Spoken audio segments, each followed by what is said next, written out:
The moment I stepped through the front door, the air felt heavy, as if charged with silent accusations. Why did you even come back? There's no place for a good-for-nothing like you here. I froze.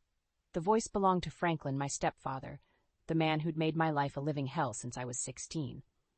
His words, sharp as knives, were meant to wound, and they did. That's right, he sneered, his eyes gleaming with a mix of contempt and triumph. Surely you're not just satisfied with paying rent.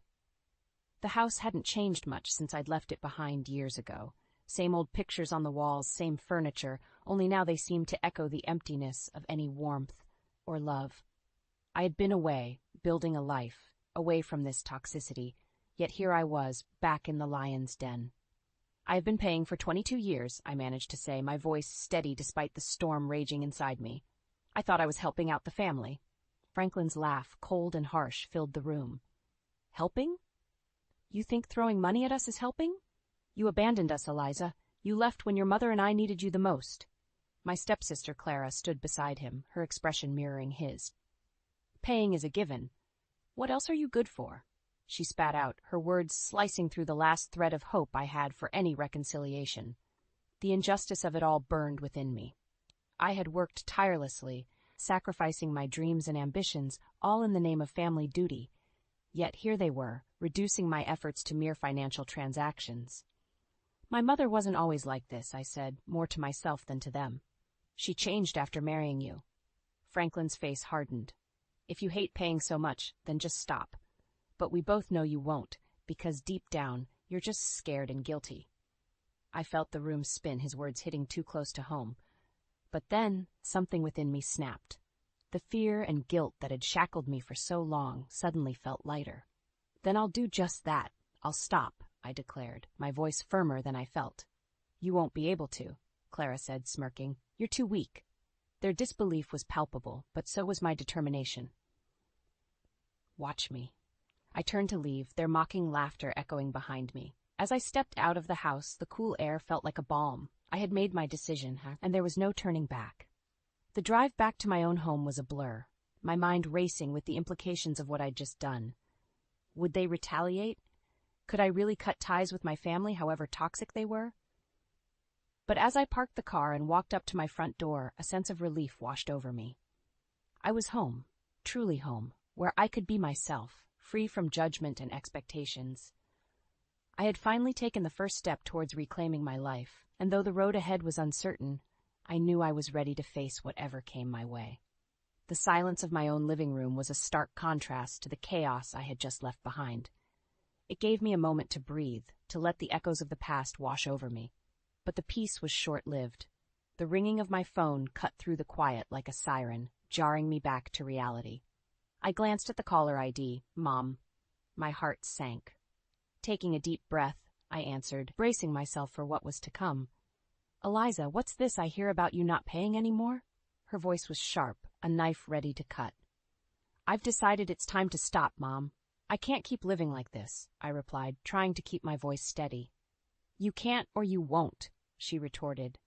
After everything we've done for you, this is how you repay us? The accusation stung. Everything you've done? You mean letting Franklin and Clara treat me like an outsider? For making me feel like a bank rather than a daughter? There was a pause, and for a moment I thought I heard a hint of regret in her silence. But then Franklin's voice boomed in the background. Who does she think she is? After all we've sacrificed for her. Sacrificed? The word echoed mockingly in my head. My grip on the phone tightened. I've been supporting this family financially for years, Mom. But it's never been about the money for me. It was about trying to belong, to be accepted. But I see now that'll never happen. Eliza, you're being dramatic. You know we need that money. Your stepfather lost his job, and Clara's college isn't going to pay for itself, she pleaded, her voice softening. The mention of Clara's college was a low blow.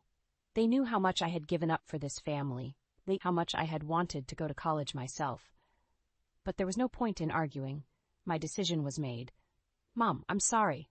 I hope you find a way through this, but I can't be your solution anymore. My voice was firmer now, the resolve crystallizing within me. You'll regret this, Eliza. When you need us, we won't be there, she threatened, but her words no longer held the power they once did. I'll take that chance, I said quietly, and ended the call. The finality of it left me feeling both liberated and utterly alone. I slumped onto the couch, the weight of years of obligation and resentment pressing down on me. But amidst the turmoil, a spark of defiance ignited. I had survived their disdain, their manipulation, and I would survive this too. The ringing of the phone interrupted my thoughts again. This time it was Clara. Eliza, you can't do this to us. You're being selfish. Selfish? The word ricocheted through me, laden with irony. For once I'm choosing myself, Clara. I've done enough. You think you're so high and mighty now, don't you? Just wait, you'll come crawling back. You'll see. Her words were meant to wound, to instill doubt, but they only strengthened my resolve. No, Clara, I won't. Goodbye. As I hung up, the finality of my decision settled in.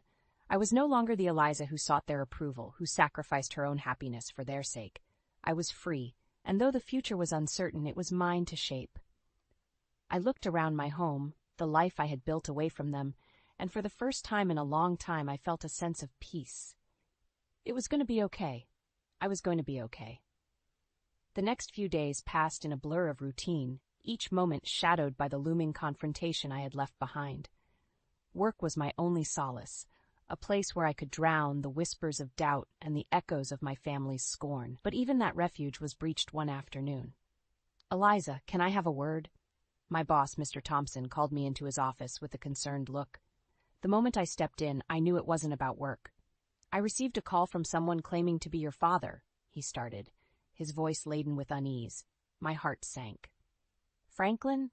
I muttered, barely a whisper, fear and anger intertwining within me. Yes, he was asking about your contributions to their household. He seemed quite adamant that it was affecting your performance here.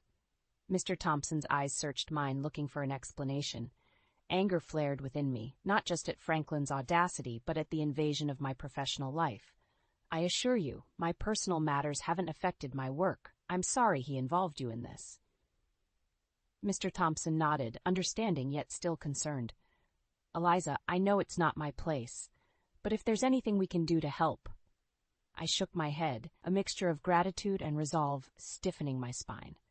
Thank you, but I'll handle it. I won't let this affect my job. Leaving his office, I felt the weight of their manipulation more than ever. It wasn't just about money. It was about control, about keeping me tethered to them, regardless of the cost to my sanity or my career. That evening, as I sat alone in my kitchen, the phone rang. The caller ID displayed a number I hadn't seen in years, yet one I recognized instantly, Franklin's direct line. My hand trembled as I answered, bracing for the onslaught. Eliza, you think you can just cut us off after everything we've done for you? Franklin's voice was a venomous hiss, dripping with malice. Everything you've done? You mean blackmail me into paying you to stay away from my own life? I countered, my voice steadier than I felt. You ungrateful little. I'm not little anymore, Franklin, and I'm certainly not ungrateful. I've paid my dues, more than I ever owed. There was a pause, and for him I thought I had pierced his armor. But then he laughed, a sound that made my skin crawl. You think this is over? You have no idea what you've started. The threat hung between us, heavy and ominous. I'm not afraid of you anymore, Franklin. Do your worst. He chuckled, a sound that sent shivers down my spine. Oh, I will, Eliza. You'll regret crossing me. The line went dead, leaving me in the silence of my kitchen, the weight of his threat echoing around me. But amidst the fear, a fire was lit within me. They had brought the battle to my doorstep, invaded the last sanctuary I had. It was time to fight back, to finally break free from the chains they had wrapped around me. I didn't know how I would do it, but as I sat there, a plan began to form, a way to turn the tables on Franklin and reclaim my life once and for all. They thought they could control me, but they were about to learn just how wrong they were. The resolve to fight back had taken root, but knowing where to start was another matter entirely. The days that followed were a mix of determination and uncertainty, a balancing act between my professional responsibilities and the personal war I was silently waging. It was during one of these tumultuous days that Alex walked into my life, or rather, stumbled into it. We met by chance at a local coffee shop, both of us reaching for the last blueberry muffin, a trivial yet fateful encounter. Sorry, please, you take it, he offered, a smile lighting up his face, diffusing the awkwardness of the moment. No, it's fine. You got it first, I replied, taken aback by his kindness, a stark contrast to the hostility I had grown accustomed to. That simple exchange led to coffee together, where conversation flowed effortlessly. Alex shared stories of his work in environmental conservation, his passion evident in every word. When he asked about my life, I found myself opening up about everything but the family drama consuming me. Over the weeks, our casual meetings became something I looked forward to, a bright spot in my otherwise shadowed existence. Alex became a friend, then something more. It was a slow burn, a connection that grew deeper with each shared laugh and understanding look. One evening, as we walked through the park, Alex stopped, turning to face me with a seriousness I hadn't seen before. Eliza, I've noticed you've been carrying a lot on your shoulders. You don't have to tell me, but know that I'm here for you, no matter what. His words, sincere and gentle, broke through the walls I had built around my heart. I wanted to tell him everything, to share the burden I had been carrying alone. But fear held me back, the fear of being seen as weak, of dragging him into my mess. Thank you, Alex. That means a lot to me, was all I managed to say, my voice thick with unshed tears. As our relationship deepened, the thought of involving Alex in my family's toxicity terrified me. Yet, hiding it from him felt like a betrayal of the trust we were building. It was a dilemma that weighed heavily on me, even as I fell in love with him. The day he proposed was unexpected. We were back in that same park, sitting on a bench under the stars. Alex took my hands in his eyes shining with emotion. Eliza, I know you're facing challenges, and I may not know all the details, but I want to face them with you. Will you marry me? Tears blurred my vision as I nodded, unable to speak. Yes, I wanted to marry him, to share my life with him, but I also knew I had to come clean about everything. That night, as we celebrated our engagement, I made a vow to myself. I would tell Alex everything, not just about my family's demands, but about the fear and shame that had kept me silent. It was a promise that would change everything, setting us on a path neither of us could have predicted. In the end, it was Alex's unwavering support and love that gave me the strength to confront my family. Together we would face whatever came our way, united in our determination to break free from the chains of the past and build a future on our own terms. The weight of my impending confession to Alex about my family's blackmail and manipulation felt like a boulder on my chest. As we sat in our living room, the setting sun casting a warm glow around us, I knew the moment had come to reveal the truth. Alex, there's something I need to tell you, I began, my voice trembling with nervousness. It's about my family, and why I've been so stressed lately. Alex turned to face me, his expression one of concern and attentiveness. Whatever it is, Eliza, we'll face it together. Taking a deep breath, I recounted everything. From the moment Franklin demanded rent after I moved out, to the threats against my job, and the recent confrontations. I didn't hold back, letting all the pent-up frustration and fear spill out. Alex listened in silence, his brow furrowing with each word I spoke. When I finished, the room was heavy with the gravity of my admission. I braced myself for his reaction, fearing it might be the beginning of the end for us. Instead, Alex reached for my hand, his grip firm and reassuring. Eliza, I'm so sorry you've had to go through all this alone. But you're not alone anymore. We'll figure this out together. His words were a lifeline, pulling me from the turmoil that had threatened to drown me. But Alex, I don't want to drag you into this mess. It's dangerous, and Franklin, he's vindictive. Alex's jaw set in a determined line. I won't let anyone threaten or manipulate you anymore. It's time they learned you're not their victim. The resolve in his voice sparked something within me, a flicker of hope amidst the darkness. Together we began to plot our course of action, a plan to end the financial blackmail and reclaim my life. Our strategy was simple but risky. We would confront Franklin and my mother, recording the conversation to gather evidence of their blackmail. If necessary, we would take legal action. The days leading up to the confrontation were a blur of preparation and anxiety. Alex was a constant source of strength, his unwavering support bolstering my resolve. Finally, the day arrived. We drove to my family's house, the recorder hidden in my purse. My heart pounded with a mixture of fear and determination as we approached the front door. Franklin answered, his surprise at seeing Alex quickly turning to disdain. "What do you want, Eliza? Come to grovel back for forgiveness?" "No, Franklin. I'm here to tell you I'm not paying you another dime. The blackmail ends today," I said, my voice stronger than I felt. Franklin laughed, a sound devoid of humor. "You think you can just walk away? After all the money we've spent raising you?" "It was never about the money, Franklin. It was about control. But I'm taking back control of my life," I countered, emboldened by Alex's presence beside me. "And who's this?" Franklin sneered, nodding towards Alex. "Your knight in shining armor?" Alex stepped forward, his voice calm but firm. "I'm someone who cares about Eliza, someone who won't let you or anyone else hurt her again." The confrontation escalated, Franklin and Clara hurling insults and threats, unaware of the recorder capturing every word. It was painful, hearing the venom in their voices, but necessary. As we left, Franklin's parting words were a threat to make us regret our actions. But as we drove away, I felt a sense of liberation. With Alex by my side and the evidence we needed, the future seemed a little brighter. The battle was far from over, but for the first time in a long time I felt hopeful. Together, Alex and I would face whatever came next, ready to fight for a life free from the shadows of my family's manipulation. The aftermath of our confrontation with Franklin was a tense period of waiting. We had made our move, drawing a line in the sand, but the counterattack was inevitable. It wasn't long before it came, not with a bang, but a whisper. A series of whispers, actually, aimed at undermining my reputation at work. "Eliza, can we talk?" Mr. Thompson called me into his office again.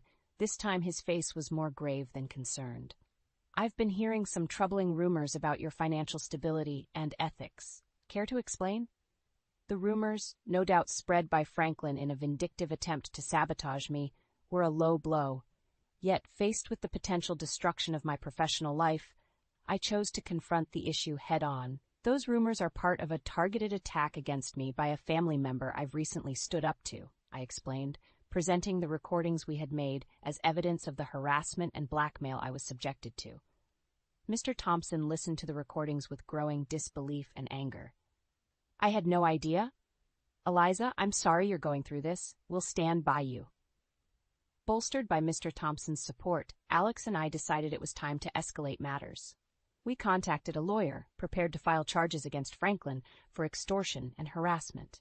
The evidence we had gathered was damning, and as the legal gears began to turn, I felt a mix of apprehension and vindication. The day we were summoned to court, Franklin and my mother were already there, their faces masks of defiance. Clara wasn't there. Perhaps even she couldn't stomach the battle they were about to lose. "You think you can destroy us with these lies?" Franklin hissed as we passed him in the courthouse corridor. "They're not lies, and you know it," I shot back, refusing to be intimidated. "It's over, Franklin. You can't control me anymore." The court proceedings were a blur, a mix of legal jargon and testimonies. When it was my turn to speak, I told my story with a clear voice, laying bare the years of manipulation and financial coercion. Alex was beside me, a silent pillar of strength. The judge's verdict was swift and decisive. Franklin was found guilty of extortion and harassment, sentenced to a fine and a restraining order. My mother, complicit in his schemes, received a similar judgment. As we left the courthouse, Franklin's eyes met mine, filled with rage and disbelief. But there was something else there, too. Fear. Fear of a future where he no longer held power over me. "Enjoy your victory," he spat, the venom in his voice unable to mask his defeat. "You'll never be part of this family again." "I haven't considered myself part of your family for a long time, Franklin. I have my own family now, one that respects and supports me," I replied, my words not just for Franklin but for myself as well. Walking away from the courthouse, I felt the weight of the past finally lift from my shoulders. The legal victory was more than just a judgment against Franklin. It was a reclaiming of my freedom and a declaration of my independence from the toxic ties that had bound me. Alex squeezed my hand, his smile reflecting a shared sense of relief and triumph. "It's finally over," he said, the warmth in his voice washing over me like a balm. "Yes, it is. But I couldn't have done it without you," I responded, my heart full. But even as Alex and I celebrated our legal victory, we knew the battle wasn't truly over. The fallout from our confrontation and the court's decision rippled through our lives in unexpected ways. In the weeks following the trial, Franklin's defeat became the talk of our small community, but victory tasted bittersweet. While I had freed myself from his grasp, the schism within my family deepened. My mother, caught between her husband's schemes and her daughter's defiance, chose silence, a decision that spoke volumes about the broken bonds between us. Then came the call that tested the limits of my newfound resolve.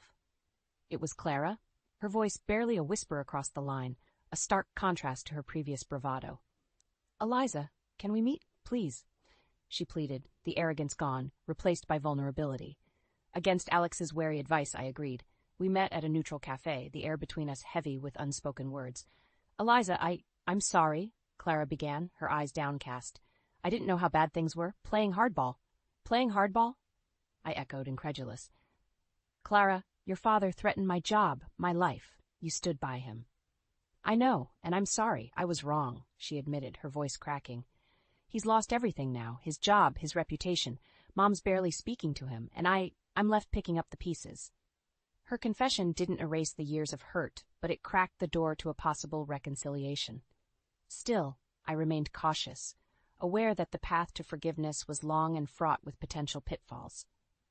"Our family is broken, Clara. Your father's actions, they have consequences. I'm moving on with my life, with Alex. I suggest you do the same," I said, my tone firm yet not unkind. Clara nodded, a silent acknowledgement of the chasm between us, one that might never fully close. As we parted ways, I felt a sense of closure, a chapter ending in the book of my life. The true test of our victory came unexpectedly, a few months later. Franklin, in a last-ditch effort to regain control, showed up at our doorstep, a shadow of the man who once held my life in his iron grip. "Eliza, I need your help," he stammered, the arrogance gone, replaced by desperation. "I've lost everything. I have nowhere else to turn." The sight of him, broken and begging, might have once stirred pity in my heart, but the scars he left were too deep, the damage irreparable. "Franklin, you made your choices. Now you live with them," I said, standing firm in the doorway. "I owe you nothing." As I closed the door on his pleading figure, I felt no joy in his downfall. Instead, there was a profound sense of release, a final cutting of the ties that bound me to a past filled with manipulation and pain. Turning back to Alex, who stood by me through every trial and tribulation, I realized that this was my family now. We had weathered the storm together, emerging stronger and more united. In the end, the greatest revenge wasn't the legal victory or Franklin's fall from grace. It was the life Alex and I built from the ashes of my past, a life defined by love, respect, and the promise of new beginnings.